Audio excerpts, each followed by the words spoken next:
know this might be a bit early, but I'm here today to talk about my March TBR because I'm so excited about it, I can't wait, and I thought that I might as well share some recommendations. Because in March, if you don't know, the best readathon ever will be taking place. The TROPE-ICAL READATHON. I participated in the TROPE-ICAL READATHON in August last year. I had so much fun. It was like my best reading month of the year. Such a good time, and this readathon is so well made. You compete in teams, you collect points, there are like different teams depending on different genres, and it's just so much fun. For those of you that don't know, the TROPE-ICAL READATHON is a month-long readathon with prompts based on typical and classic tropes. There are common challenges, but there are also team-specific challenges, and also, more than that, each team also has a team book that they can read if they want to. And you get points if you complete a challenge. You also get points for the number of pages that you read. I will be in team contemporary / literary / historical fiction this year.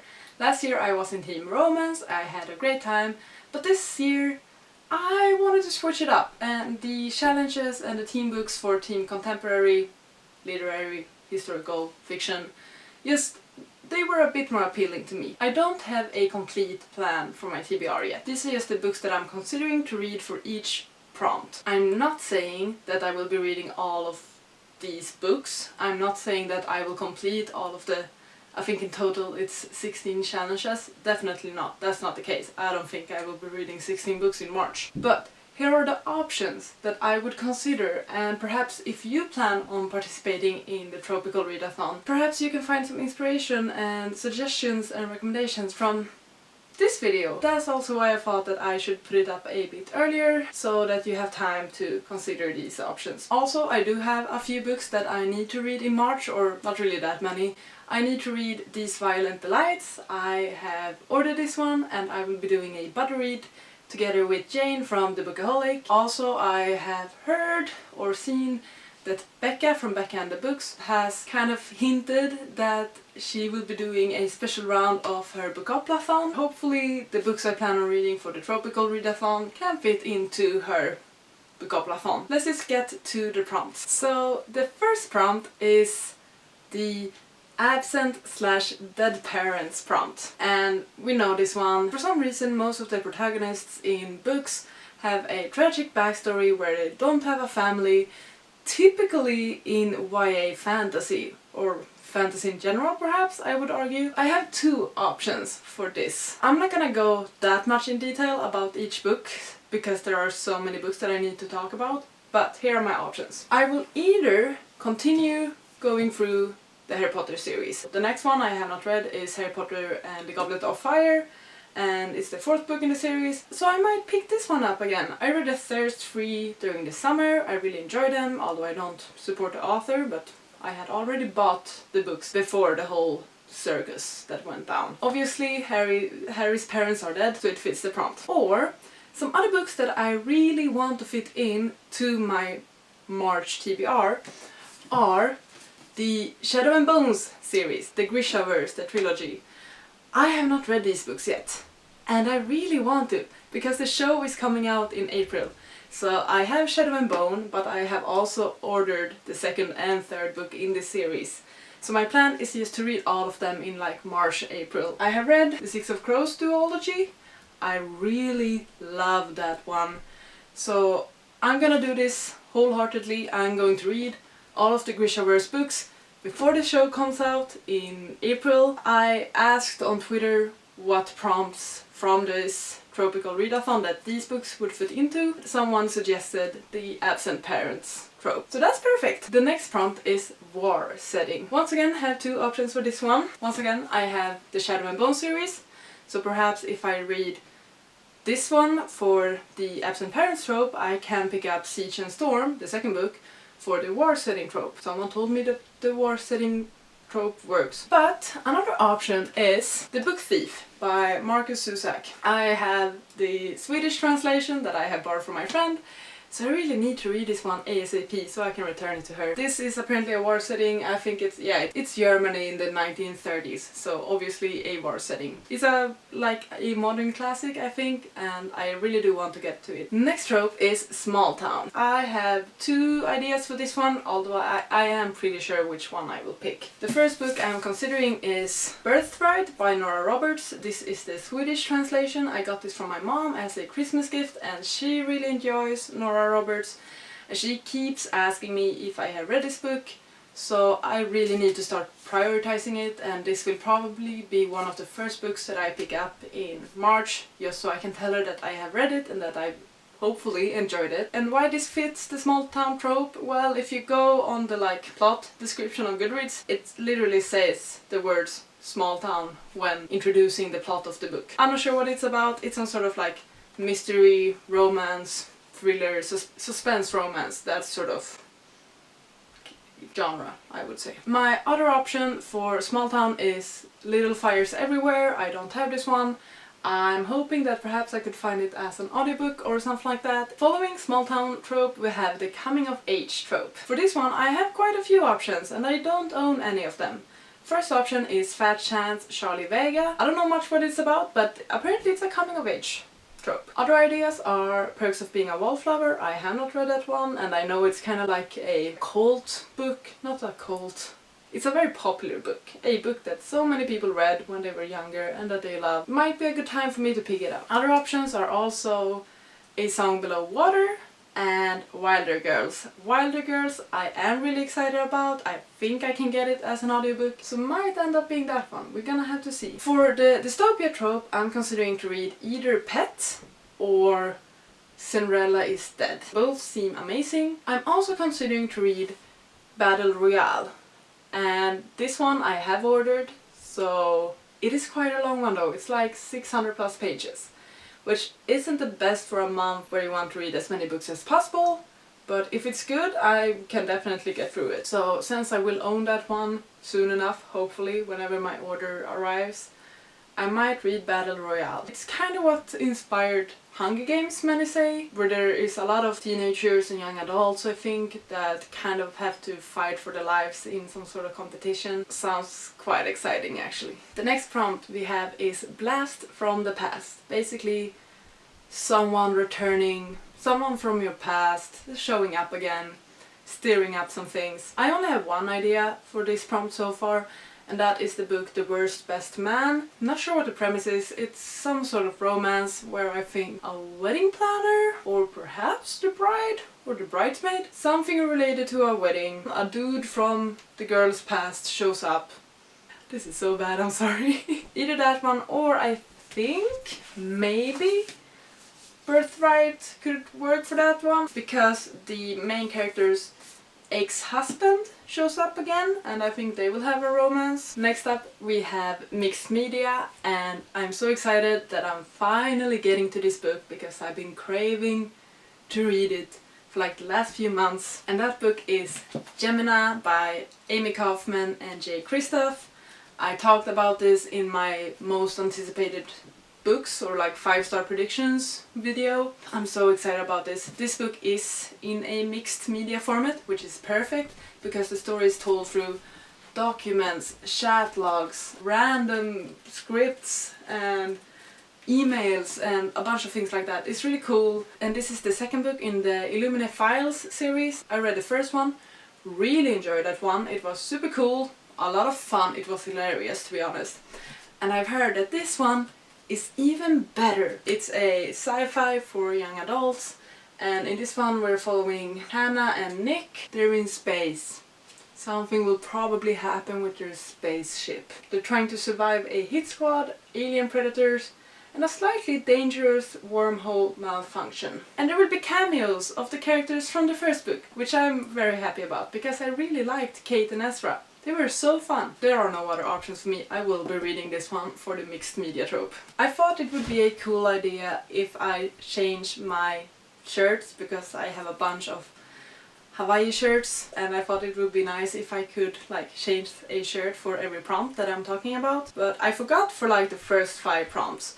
And now rewatching the takes, I see that you can barely see my shirts in, like, I'm barely in the screen. You can only see this. Is it worth it? I don't know, but it was a fun idea at least. You're getting a fashion show, even if you don't realize it. The next prompt is artificial intelligence, and I have 2 ideas for this one.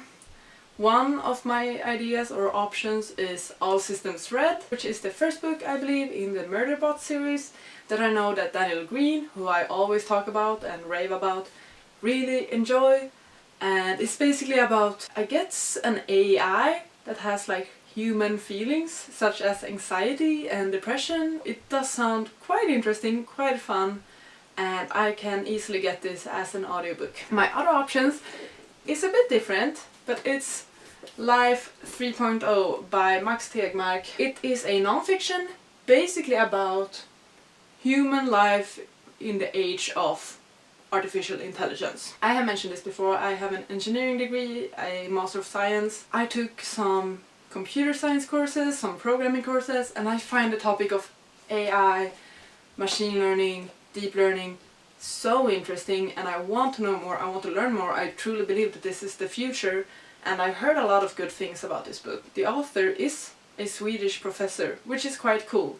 It makes me wonder why I didn't get this one in Swedish, but it's not chunky, but the text is quite small, probably not as light of a read as if it would have been fiction, but I do hope that I will enjoy this one, and it's about time I pick it up. It's one of my TBR veterans, so I need to get to this one. Next trope is boarding school trope, and once again I can either go for Harry Potter, so if I don't read it for absent or dead parents trope, I could read it for boarding school, or if I read this one and want to continue the series with the 5th one, I could pick that one up and read it for this prompt.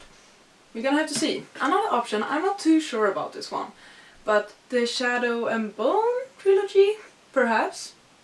I think it's like a boarding school, like a magical school. I might have completely misunderstood this. Please let me know if that's the case. I think it would work for boarding school trope, or no? Third option is the book Never Let Me Go. I don't know much about this one, I just know that it was recommended for the boarding school trope, and it's also been on my TBR for quite a while. Next trope is our beloved enemies to lovers, or potentially friends to lovers, but we prefer enemies to lovers here, okay? And I have 2 options for this one. Either These Violent Delights by Chloe Gong, which I talked about. As I said, I will be buddy reading this in March anyway. The pitch for this book is a retelling of Romeo and Juliet taking place in Shanghai during the 1920s. Romeo and Juliet's families are enemies, and Romeo and Juliet become lovers, so it's an enemies to lovers if you ask me. Second option though is A Song of Raids and Ruin by Roseanne A. Brown. I don't know much. I don't remember that much from what I've heard about it. But what I do remember is that there is a boy and a girl, and I think the boy, someone is gonna kill the other person, but they don't, because they end up falling in love. I remember comparing this one to Assassin's Curse, and I love Assassin's Curse. Every chance I have to mention Assassin's Curse, count on me mentioning Assassin's Curse. I'm going off topic. Malik strikes a fatal deal. Kill Karina, Crown Princess of Siren, in exchange for Nadia, his little sister's freedom. So the guy will try to kill the girl, and I think they will fall in love. Or they will end up not killing each other, at least. I hope. Otherwise this won't work for my prompt. The next challenge is multiple POV trope, so multiple POV, multiple point of views. For this one I will be reading, or more like listening to, Clap When You Land by Elizabeth Acevedo. I want to listen to this one because it won the YA Fiction of the Year over at Goodreads, so it's part of my challenge to read all of the Goodreads winners of 2020. So I will definitely be prioritizing this one. I think it's about 2 half-sisters, so they have the same father, but they grew up in 2 completely different countries and like different cultures, and somehow they reconnect. I don't know, it's supposedly good, it won. The next trope is New Kid in Town. I have like a couple of options for this one. My options so far are Nevermore, which is a middle grade book. I've heard amazing things about it. It's about this girl, she's very unlucky. I believe she's like a cursed child or something like that, but one day someone takes her in and She Learns Magic? I don't know. All I know is I've heard so much about this one. My second option is A Study in Charlotte. I think this is like a Sherlock Holmes sort of retelling or inspired story, something like that. Or if perhaps the characters are related to Sherlock Holmes, I don't remember. Once again, seeing it being recommended for the New Kid in Town trope. I think I have this book on my TBR, so might as well pick it up. What do you think of my shirt? You're not seeing my shirts, are you? I gotta speed up, my camera is dying. Final trope out of the common challenges is retelling. So read a book that is a retelling of a common or known story. For this one I am considering to read either Cinderella is Dead, because it's a Cinderella retelling, or These Violent Delights, because as I mentioned, it's a Romeo and Juliet retelling. So, and those were the common challenges. But now let's just talk quickly about the team challenges before my battery dies, because I'm getting stressed. As I said, I will be in the team of contemporary / literary / historical fiction. So for the team book you can pick either between Kite Runner or Fat Chance Charlie Vega, and I will be reading Kite Runner by Khaled Hossein. I've been curious about this one. Once again, I've heard a lot about it throughout the years. The author is Afghan American, so it also helps with my personal goal of trying to read books from as many different countries and nationalities as possible. That is honestly mainly the reason why I chose this book. And then we have the two team challenges. The first challenge is to read a book with bookish themes. So basically a book featuring a librarian, bookshop, bookseller, writer, author, anything really. And for this one I might pick up Beach Read by Emily Henry. This one was one of the most hyped romance books of last year. So once again, part of my own personal Goodreads challenge of reading the winners and like the runner-ups of the Goodreads Choice Awards. In this book we're following two authors and they kind of switch genres. So one of them is like a horror or suspense mystery sort of writer, and the other is more of a rom-com writer, and they decide to switch genres. And because of that it fits the bookish theme. The second team challenge is to read a book featuring a historical figure. I would really appreciate some recommendations for this one, but one I'm considering at the moment is Wolf Hall by Hilary Mantel, and I think we're following one of the British kings. Yeah, we're following Henrik VIII, I think. It fits that prompt.